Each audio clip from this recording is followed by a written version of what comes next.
En la mañana del 10 de diciembre de 2002, la policía de Rotemburgo acudió a una gran mansión del siglo XVIII situada a las afueras de la ciudad, luego de un reporte a la policía en donde un estudiante de la ciudad austríaca le notificó sobre un anuncio en internet en donde un sujeto buscaba a un hombre apuesto entre los 18 y 40 años de edad dispuesto a ser devorado. El estudiante, al ver el anuncio, lo contactó y le preguntó que a cuántas personas se había comido, a lo que el sujeto le respondió que solo a uno, pero que tenía mucha experiencia. Los días posteriores le siguió enviando mensajes hasta que pudo tener su dirección. Una vez sabiendo esto, el joven acudió a la oficina de policía para reportar el acontecimiento que aquel hombre le había confesado. En un principio la policía pensó que se trataba de una broma, pero luego de ver el sitio web donde estaba publicando dicho anuncio, decidieron investigar mucho más. Pero no podían interrumpir en una propiedad sin antes tener una orden de registro, misma que fue solicitada y otorgada 5 meses después del reporte. Al ingresar a la propiedad fueron recibidos por el dueño, el cual se trataba de Armin, de 41 años de edad, el cual era un ingeniero informático que vivía solo en aquella mansión de 44 habitaciones. Al ver semejante casa, la policía pensó que sería una labor muy difícil, pero al interior todo estaba perfectamente en orden. Luego de unos minutos, un oficial se dirigió a la cocina y encontró un refrigerador sellado, pero encendido, y al interior tenía un fondo falso, que al retirarlo albergaban paquetes de carne bastante extraña. El sujeto les afirmó que aquella carne era de jabalí. Al ver esto y el aspecto de aquella carne, decidieron llevársela para analizarla. Posterior a eso, cuando la policía decidió revisar el jardín, se dieron cuenta que había una pala y una tierra que parecía estar removida. Al excavar, dieron con un hallazgo de un cráneo y algunos huesos que evidentemente eran humanos. Luego de esto, decidieron incautar su computadora, una cámara de video y algunas cintas, así como su hacha y 3 cuchillos y un delantal carnicero. Pero lo que jamás imaginaba la policía era que lo que hallarían en aquellas cintas era sorprendente y aterrador, que sin duda iba más allá de lo que cualquiera de nosotros haya visto. El hombre que protagonizó este terrorífico caso era Armin, quien nació el 1 de diciembre de 1961 en Alemania. Su padre era un hombre muy frío y duro con él, además de que no le prestaba mucha atención. Su madre era una mujer bastante dominante y controladora, y a pesar del carácter de ambos, él vivió una infancia muy feliz. Siempre estuvo rodeado de su familia y de sus 2 medios hermanos, producto de una relación anterior de su padre con otra mujer. Su padre poseía una casa en el campo y tenía muchos animales en él. Disfrutaba jugar con ellos y salir a la naturaleza. Desde que era un niño se obsesionó con la historia de Hansel y Gretel, en donde una bruja los engordó e intentó comérselos. Le fascinaba aquella historia y disfrutaba cada vez que la escuchaba. Cuando ingresó a la escuela por primera vez, era muy tranquilo y muy callado.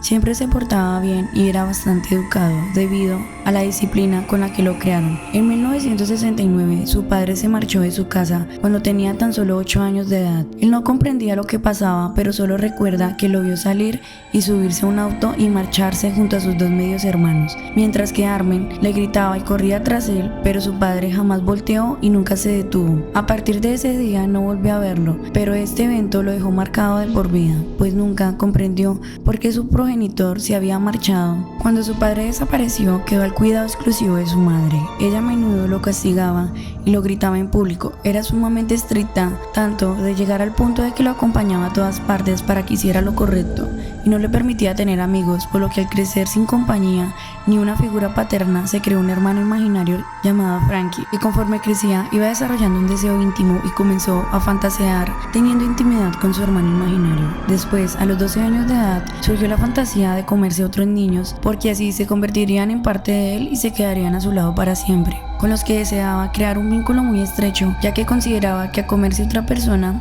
sería el mayor estado de unión entre esas 2 personas. En la escuela trataba con algunos niños a pesar de ser muy retraído y callado, pues a menudo se encontraba fantaseando en comerse a alguno de ellos. Cuando cumplió 18 años de edad, él y su madre se fueron a vivir juntos a la gran mansión situada a las afueras de Rotemburgo, misma donde ocurrieron aquellos hechos. Aquella casa era tan grande que sus amigos la llamaban la casa de los espíritus, dado de que solo vivía él y su madre. Al poco tiempo de residir en aquel lugar, y ya con suficiente edad, Armin tomó la decisión de unirse al ejército, donde destacó inmediatamente por su disciplina. Sin embargo, no terminaba de encajar muy bien, ya que su progenitora no dejaba de entrometerse en su vida. y en muchos de sus viajes en el ejército Armin tenía que llevarla e incluso tenía que dormir con ella, lo cual les parecía un poco extraño a muchas personas. Conforme fueron pasando los años, logró ganarse el respeto de los soldados, quienes lo veían como un hombre ejemplar y dedicado. Durante los 10 años que permaneció en el ejército, sus pensamientos extraños de comerse a otras personas se desvanecieron y le permitieron mantener sus impulsos controlados. Posterior a esto, abandonó el ejército y se dedicó al cuidado de su madre. Se especializó en un técnico informático y consiguió un buen trabajo que le permitía tener tiempo libre, por lo que los pensamientos sobre comerse a otras personas estaban volviendo a nacer, y junto a ello dedicó su tiempo libre a estar en sitios web para adultos, leer libros de asesinos en serie y buscar infinidades de cosas de caníbales. Armin guardaba un gran secreto, pues durante su infancia había logrado juntar una cantidad considerable de muñecas con las cuales jugaba cuando su madre no estaba presente. En una ocasión tomó una de sus muñecas y la cortó en partes y simuló comérsela. Es cuando se dio cuenta que su deseo no podía parar y tenía que hacerlo. Así que empezó a ver videos sobre mataderos de animales para ver cómo era el proceso de cortar las partes. A pesar de sus preferencias íntimas, llegó a tener varias novias, las cuales nunca eran aprobadas por su progenitora, ya que siempre ella le encontraba algún defecto. En el año de 1999, su madre falleció. En esta etapa de su vida, donde comenzó a sentirse liberado de todas las ataduras que ella le había impuesto, esto le permitió dar sus primeros pasos para alimentar su fantasía de una vez. Y días después empezó a navegar por internet y buscar infinidad de foros sobre canibalismo.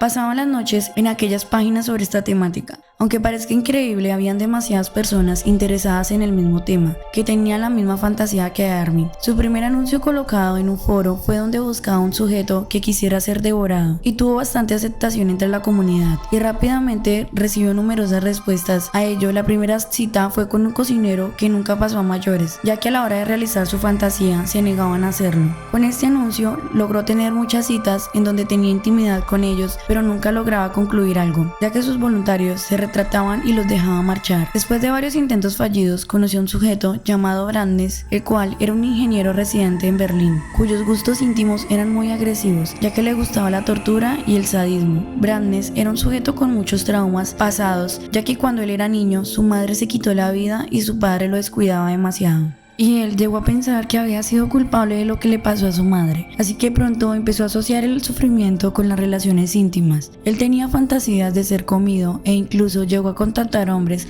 para que le mordieran sus partes íntimas y se las arrancaran, pero nadie estaba dispuesto a hacer esto, hasta que vio el anuncio de Armin y eso le ofrecía la oportunidad de cumplir su fantasía. La primera vez que se vieron fue el 10 de marzo de 2001. Armin recogió a Brandes en la estación de tren y los dos se encontraban muy nerviosos ya que no se conocían personalmente. Una vez que llegaron a su mansión, Brandes por su parte dejó todas sus pertenencias a su pareja actual, ya que sabía perfectamente lo que podía pasar después de esto. Después de un rato tuvieron intimidad y Brandes se decepcionó totalmente de Armin, ya que consideraba que él no era capaz de hacerlo, ya que existe un abismo muy grande entre fantasear y realizarlo. Él le confesó que había disfrutado su compañía, pero que la única forma que se sintiera totalmente satisfecho era ser comido, lo cual motivó a Armin a hacerlo. Fue cuando Brandes se le acercó y le dijo que era toda su cena. Él se motivó y de inmediato ambos acudieron a una farmacia para comprar somníferos y jarabes y algo de alcohol para que de esa manera redujera el dolor. Brandes, una vez en la mansión de Armin, decidió grabar todo para tener una estimulación posterior. Tomó cerca de 20 pastillas y el jarabe y mucho alcohol. Los dos se encontraban muy alegres y empezaron con la fantasía. Primero Armin intentó morder sus partes íntimas y cortarlas de un mordisco, pero esto fue imposible debido a que la estructura de Brandes estaba demasiado estaciada, y dijo que la cortara con un cuchillo, y así lo hicieron. La víctima gritó durante 20 o 30 segundos y después dijo que no sentía nada. La sangre brotaba como una fuente y después le pidió a Brandes que acudiera a la cocina para que cocinara sus partes íntimas para comerlas. Brandes acudió a la cocina y empezó a freír aquellas partes. Intentaron comerlas, pero era imposible, ya que era demasiado resbaladizo y duro. Poco después, Brandes dijo que tenía mucho frío, así que Armin lo llevó a la bañera y abrió el agua caliente. La víctima se metió en la bañera y se sentó y dijo que estaba extrañamente feliz, mientras que el agua se convertía en roja. Armin lo dejó ahí y acudió a su sala a leer un libro. En algunas ocasiones, Brandes llamaba a Armin para que lo ayudara a moverse, hasta que luego de unas horas, a las 2:30 de la madrugada, escuchó un fuerte golpe y subió de inmediato al baño. Brandes había salido y se había recostado sobre su cama. Después dejó de tener funciones vitales. Al ver que ya no se movía, Armin no sabía qué hacer, sintió mucho temor, así que comenzó a rezar y a pedirle perdón por lo que acababa de hacer. Minutos después tomó un cuchillo y cortó el cuello de su víctima. Luego de algunos minutos separó la cabeza del tronco, después la colocó en un gancho que ya tenía listo para la ocasión. Empezó a partirlo por la mitad, sacó todo lo que había en su interior y todos los órganos fueron removidos y puestos en un bote. Después caminó hacia la cocina, dispuesto a calentar agua con la cual lavó el cuerpo de Brandes. Todo esto fue grabado en cintas de video, las mismas que la policía logró visualizar. Aquello fue sumamente aterrador, pues muy pocas veces lograron ver algo similar. Una vez estaba allí, el cuerpo en la mesa, Armin empezó a separar las piezas y guardó en el refrigerador lo que ya tenía preparado para ello. Las partes que consideró que no le servían las enterró en su jardín. En la siguiente noche preparó su comedor como si se tratara de un día especial. Puso velas y un buen vino, se dirigió a la cocina, abrió su refrigerador y se dispuso a cocinar la carne de Brandes. Ya habían pasado 30 años y estaba esperando este momento con ansiedad. El primer bocado fue una experiencia de mucho éxtasis. Comparó el sabor de la carne de cerdo y afirmó que se sintió muy feliz. Los meses posteriores siguió comiendo a su víctima. En el juicio afirmó que comió cerca de 20 kilos de su carne. Cuando se dio cuenta que se estaba quedando sin alimento, empezó a publicar nuevamente en varios foros que buscaba una persona que quisiera ser devorada. Muchos lo llamaban, pero no lograba concretar ninguna cita, hasta que el joven estudiante que lo denunció a la policía le preguntó cuántos había comido y él no dudó en contarle que ya lo había hecho, y ese sería su mayor error, lo cual lo llevaría a su arresto. Cuando la noticia se dio a conocer, muchos de sus vecinos y conocidos quedaron impactados, ya que era una persona muy tranquila, trabajadora y responsable. Los medios lo comenzaron a llamar como el caníbal de Rotemburgo. Como la policía no podía creer lo que este hombre había hecho, fue enviado a un examen psicológico donde concluyeron que Armin no tenía ninguna enfermedad mental, ya que diferenciaba el mal y el bien, y todo lo que sus acciones conllevaban. En el juicio, Armin se convirtió en el más famoso de la historia en Alemania, no solo por la brutalidad del crimen, sino también por la peculiaridad de las circunstancias. La fiscalía quiso juzgarlo por asesinato e imponerle cadena perpetua. El problema era que la víctima había dado su consentimiento y que no se podía considerar asesinato, sino que era una especie de eutanasia ilegal, lo que llevaría a una sentencia entre 6 meses a 5 años como máximo en prisión, puesto que Brandes se sometió voluntariamente al ritual caníbal. El caso marcó un antes y un después en la justicia alemana, pues no es normal que la víctima fuera consciente del asesinato e incluso lo planeen. Debido a esto, recibió una condena de 8 años en prisión. Los psicólogos afirmaron que el individuo supone el riesgo para la sociedad, ya que sufre de una fuerte perturbación mental, que no podía ser curada por medio de terapia y tenía una alta probabilidad de volver a cometer un acto atroz como este. En el nuevo juicio, celebrado en mayo de 2006, fue hallado culpable de asesinato y condenado a cadena perpetua, por lo cual podría salir en libertad pasando los 15 años en prisión, luego de que se demostrara que Armin le había cortado el cuello a Brandes, por lo tanto, había sido asesinato. En cuanto la grabación fue mostrada en el juicio, era tan impactante que las personas del jurado solo lograban verlo durante 19 minutos, mientras la grabación duraba un promedio de 4 horas. En total, debido a que era bastante fuerte y muchos de ellos tuvieron que recibir atención psicológica. Hoy en día sigue en prisión, la cual se desconoce, ya que fue cambiado de Rotemburgo por seguridad. Debido a las amenazas hasta el día de hoy, Armin afirma que no cometió ningún asesinato y lo condenaron injustamente.